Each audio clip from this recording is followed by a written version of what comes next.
அன்பார்ந்தவர்களே, ஆண்டவர் இயேசுவின் இனிய நாமத்தில் வாழ்த்துக்கள். வாழ்க்கையில் எத்தனையோ செல்வங்கள் இருந்தாலும் இறைவனிடம் இருந்து வரும் ஞானம்தான் ஒரு மனிதனை முழுமையாக்குகிறது. உலக அறிவை தாண்டி இறைவனின் ஞானம் நம்மிடம் இருந்தால் எந்த ஒரு கடினமான சூழலையும் நம்மால் வெற்றி கொள்ள முடியும். இன்று சாலமோன் அரசரை போல இறைவனிடம் மன்றாடி பாருங்கள். உங்களை வழிநடத்த ஒரு மேலான ஞானம் உங்களை தேடி வரும்.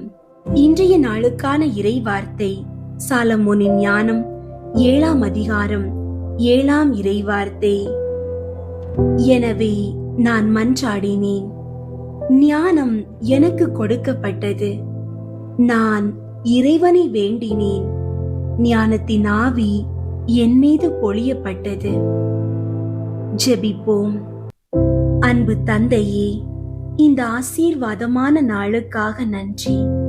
சாலமோன் அரசருக்கு நீர் ஞானத்தை தந்தது போல எமது குடும்பத்தினர் ஒவ்வொருவர் மீதும் உமது ஞானத்தின் ஆவியை பொழிந்தருளும். நாங்கள் எடுக்கும் முடிவுகள் உமக்கு உகந்ததாக இருக்க உதவி செய்யும்.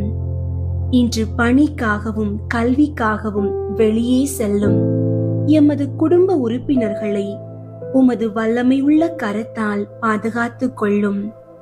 மீட்பராகிய இயேசு கிறிஸ்துவின் இனிய நாமத்தில் வேண்டுகிறோம். ஆமீன். அன்பார்ந்தவர்களே, இன்று நாம் இறைவனிடம் ஞானத்தை மன்றாடி பெறுவோம். நம்மை வழி நடத்தும் அந்த மேலான ஒளி உங்கள் வாழ்வை அழகாக்கட்டும். நம்மை படைத்த இறைவனின் பேரன்பும் மீட்பர் இயேசுவின் சமாதானமும் தூய ஆவியாரின் வழி நடத்தலும் உங்கள் அனைவரோடும் என்றும் நிலைத்திருப்பதாக. ஆமீன்.